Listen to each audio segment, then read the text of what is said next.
নির্বাচনী প্রচার প্রচারণার খবর জানবো গাজীপুর এবং চুয়াডাঙ্গা থেকে যুক্ত হচ্ছেন আমাদের সহকর্মীরা। শুরুতেই গাজীপুরের খবর জানবো, আছেন সহকর্মী রফিকুল ইসলাম খান। রফিক, শেষ সময়ে গণসংযোগের খবর তো জানবো, সেই সাথে সাথে নির্বাচন ঘিরে আইন শৃঙ্খলা পরিস্থিতি কেমন দেখছেন সেটিও জানাবেন। সারিকা, গাজীপুর যে 5টি সংসদীয় আসন রয়েছে সেই 5টি সংসদীয় আসনে কিন্তু যে প্রার্থীরা রয়েছে তারা কিন্তু প্রচার প্রচারণায় ব্যস্ত সময় পার করছেন। বিশেষ করে আর মাত্র 2 দিন রয়েছে প্রচার প্রচারণা। আমরা দেখেছি শেষ মুহূর্তে যে সমস্ত প্রার্থীরা তারা কিন্তু ভোটারদের দ্বারে দ্বারে যাচ্ছে। বিশেষ করে আমরা যেটি দেখেছি গত 2 দিন যাবত যে শিল্প কারখানা রয়েছে সেই শিল্প কারখানা কেন্দ্রিকই কিন্তু প্রচারণা বেশি সময় দিচ্ছেন প্রার্থীরা। কেননা গাজীপুরে যে 5টি সংসদীয় আসন রয়েছে এর মধ্যে 3টি সংসদীয় আসনের কিন্তু যে নির্বাচিত হবেন তাদের ভাগ্য নির্ধারণ করবে শ্রমিক ভোটারের ওপর। কেননা গাজীপুর 1, 2 এবং 3 যে সংসদীয় আসন রয়েছে তিনটি সংসদীয় আসনের যে শ্রমিক ভোটারের সংখ্যাই কিন্তু বেশি এবং শ্রমিক ভোটার যেদিকে যাবে তারাই কিন্তু বিজয়ী হওয়ার সম্ভাবনা রয়েছে। এই কারণে আমরা দেখেছি প্রার্থীরা কিন্তু বিভিন্ন শিল্প কারখানায় যাচ্ছে এবং যে শ্রমিকরা রয়েছে তাদের কাছে ভোট প্রার্থনা করছে। তাছাড়া আমরা যেটি দেখেছি আইন শৃঙ্খলা বাহিনীর যে কিন্তু টহল অব্যাহত রয়েছে। বিশেষ করে বিভিন্ন স্থানে কিন্তু চেকপোস্ট বসানো হয়েছে। আমরা যেটি দেখেছি যে সমস্ত মোটরসাইকেল তারপরে সিএনজি 3 চাকার যানবাহন যা আছে সেই সমস্তগুলো কিন্তু তারা থামিয়ে তল্লাশি করছেন। এছাড়া অন্যান্য যে টহল সেটিও কিন্তু আমরা দেখেছি। তো গাজীপুরের জেলার যে রিটার্নিং কর্মকর্তা রয়েছে তিনি কিন্তু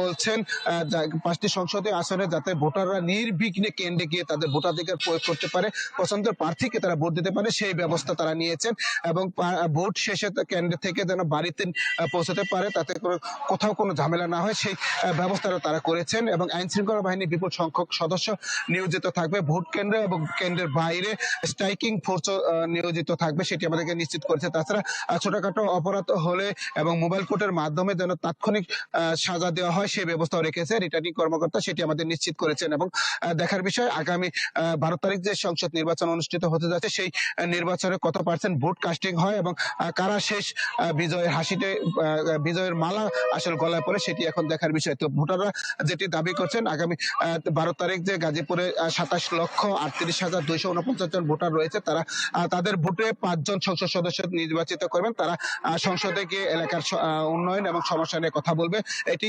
আসলে ভোটাররা মনে করছেন। এই ছিল গাজীপুর থেকে নির্বাচনের সর্বশেষ খবর। সারিকা। রফিক, ধন্যবাদ আপনাকে। চুয়াডাঙ্গা থেকে আছেন সহকর্মী রেজল করিম লিটন। লিটন, চুয়াডাঙ্গার কি অবস্থা? হোয়াইট প্লাস প্রো সেনসিটিভ স্কয়ারে মাঠের বাইরেও তো আমরা এভাবে দেশপ্রেম দেখাতে পারি।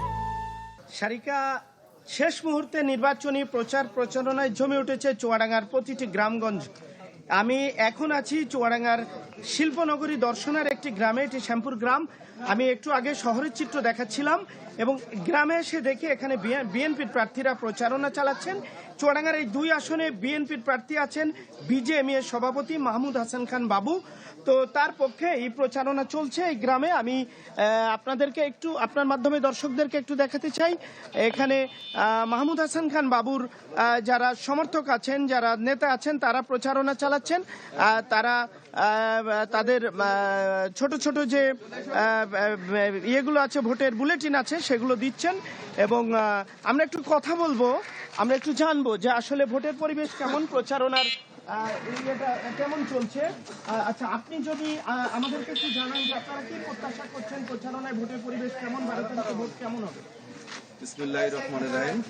আমি আলহাজ মোহাম্মদ মশির রহমান, দর্শনা পৌর বিএনপি সমন্বয় কমিটির একজন সদস্য এবং নির্বাচন পরিচালনা কমিটির সদস্য। আমাদের নেতা মাহমুদ হাসান খান বাবু ভাই, উনি বিজিএম এর সভাপতি, চুয়াডাঙ্গা 2 আসনের ধানের শীষের মনোনীত প্রার্থী। ইনশাল্লাহ ওনার বিজয় সুনিশ্চিত হবে, কারণ এখানকার ধানের শীষের এলাকা, বিএনপি অধ্যুষিত এলাকা।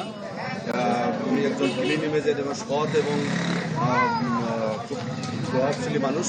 আপনারা জানেন যে ইতিমধ্যে ওনার সারা বাংলাদেশব্যাপী যে বিজিএমের যে পোশাক শিল্প রপ্তানিকারক প্রতিষ্ঠানের যে নির্বাচন হয়েছে সেখানে উনি সভাপতি নির্বাচিত হয়েছেন এবং উনি যে ক্লিন ইমেজ সেটা মানুষের মধ্যে আছেন এবং শিক্ষিত মানুষ, সাধারণ মানুষ।